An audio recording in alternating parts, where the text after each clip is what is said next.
Welcome back to Restorative Grief with Mandy Capehart. This is episode 14, titled When Grief Goes Public.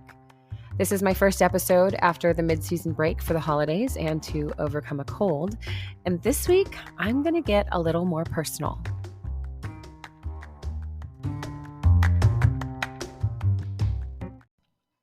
Grief is always difficult to navigate, but when your story is made public, it gets even messier. Platitudes fly, and people make judgments based on their own understanding or lack thereof. Public grief is painful, repetitive, and exhausting. But, as I always say, with a little intention, we can shift the public narrative and create grief literacy to equip the helpers to help and not harm. I live in a relatively small area known as the Rogue Valley in Southern Oregon. In 2020, our region experienced a wildfire that traveled along the freeway and a bike path known as the Greenway. It decimated over 2,600 homes and buildings in 4 different cities along the way and took 3 lives with it. At the exact same time, another wildfire started less than 20 miles north, destroying 33 additional buildings and homes. That day, our area dealt with 40-mile-an-hour winds, moving this fire fast enough that the fire itself was not our only fear, because in the middle of a pandemic, our region now had an entirely new layer of grief and rebuilding to comprehend. To be brief, our cities rallied with incredible support, both physically and financially. The residents showed up in force with donations, fundraisers, and support for those who lost everything. Donations were coming from all over the United States. Now, if you're new to my world of restorative grief, you may not know that during that time and the fire recovery months, my book was only about halfway written. It was in the late fall of 2020 that I launched the Restorative Grief Project based on the work in the book. And many of my one-on-one coaching clients in the last year are directly related to or connected to the fires. That means there hasn't been a moment since the fire itself that I've even really stopped thinking about the impact of it on our valley and the way grief will be intertwined with our region for decades to follow. But let's fast forward to now. It's been a little over a year. The anniversary of the fire last September was a beautifully tender moment in the valley. I think it felt quieter in our neighborhoods, like a moment of silence and recognition for all the work that remains. We have entire neighborhoods still waiting for permits and builders. The funding for housing is laughable, and the stories from FEMA support would break your heart. In the wake of a great loss like this, memorials are often erected to commemorate the loss of life, land, and security. And our region is no different. We have a few statues erected in neighboring towns that suffered the most damage. They were all designed by local artists and installed and welcomed in the city as a beautiful reminder of recovery and hope. But grief in the public sphere will always be misunderstood. Those who mean well will say and offer things that create no real healing. I remember one particular day in the recovery center after the fire that our church held that I looked into a large box of donated brand new t-shirts. And I thought, this is wonderful, until I realized they were excess 5K race day t-shirts. So they were covered in sponsor names and bright colors and all kinds of logos. It would be really easy to look at that box and say, gosh, anybody in need would be grateful for a brand new t-shirt. But we rejected those donations, along with all the donations that came that were obviously somebody's dump run boxes.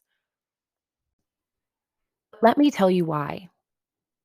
The dignity of a person matters more than saving your own money, time, or even saving face. In the rush to be seen as helpful or kind or generous, so many of us default to the lowest form of contribution, which is to say, whatever is convenient is what we will do. And the easiest way for us to be involved is the path that we choose. But when you have lost everything and someone offers you a tube of expired toothpaste, along with a few race day t-shirts and some mismatched linens, I suspect the last thing you will feel is gratitude. Don't get me wrong, I know that the gratitude is there, but it's also buried beneath feelings of shame and embarrassment and disappointment. The donor may have saved themselves a few minutes or a few dollars by clearing their own cabinets for things they no longer needed, but in doing so, they prioritized their own comfort and ease over the comfort and healing of another. Now, we've talked about this when it comes to platitudes, right?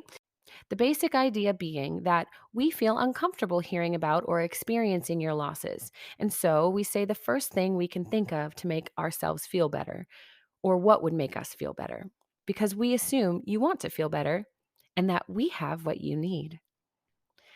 This is the long way to say that grief support is hard enough in a small arena, face to face relationship with someone you know. But the same principles apply when your entire city is falling to pieces. If you want to contribute, you owe it to the grievers and yourself to learn about what is truly needed. Grief literacy means learning how to present support in a way that is meaningful to the griever, not just easy or meaningful for you. And this goes way beyond thinking about what you might want or might need if you were in the same situation. Because not only are you probably not in the same situation, even if you've lost everything to a house fire or survived an abusive relationship, maybe you lost your mom like me, or maybe you know the pain of miscarriage or of being maligned and fired from a job you were really good at. You might have had a very similar experience, but that does not mean that you know what is needed for the next person experiencing that same type of loss. It simply means you are a little more comfortable addressing that kind of pain and can potentially be a supporter for them. But your role as a supporter is only valuable if you are willing to ask questions before offering answers. This conversation has been top of mind this week, not because of the fire specifically, but because the concept of offering support without asking permission came up in my own life. I won't bore you with the details, but a tribute to the fire survivors in our region was offered to our city as a memorial. But it seems as though the design of this memorial was created without the input of anyone who actually experienced the fires, meaning I don't think anyone asked the grievers what they wanted. A small news article reported on the design and committee behind it, including a photo of a mock up statue already on display in the window of a local art gallery. I'm not being dramatic when I say my heart sank when I saw the design. The design itself is actually quite moving. In large scale and the right context, I'm sure it would be a powerful statement. But the problem is the context.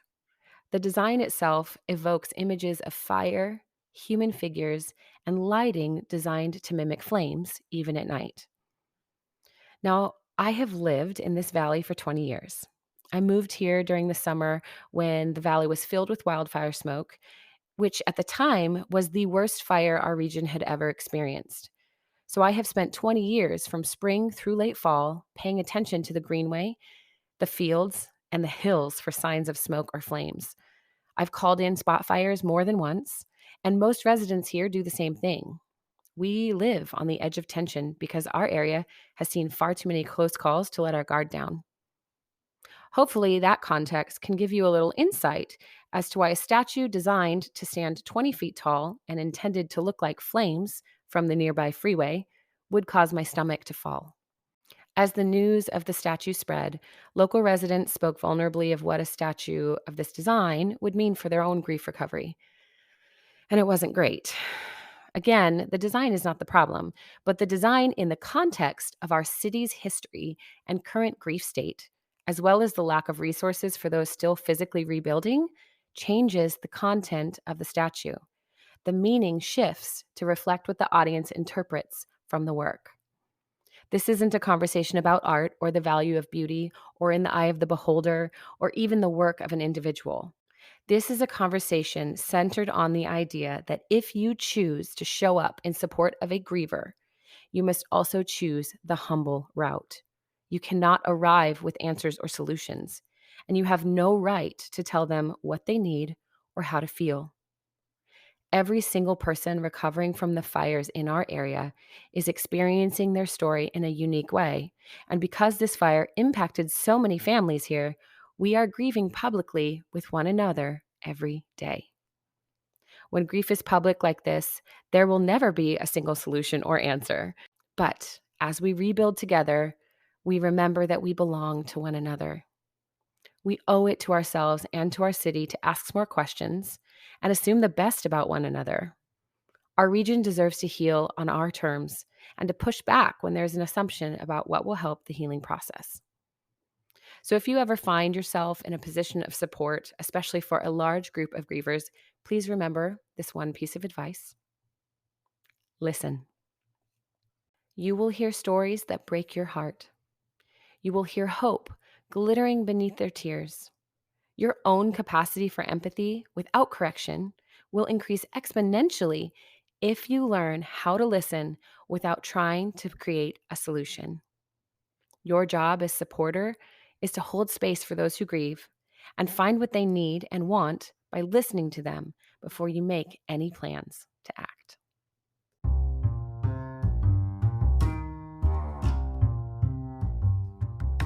Thank you for listening to episode 14 of Restorative Grief. I'll be honest, I have rewritten this episode 3 times. The pain is real, and I'm in the middle of advocating for a city I've supported and loved for 20 years.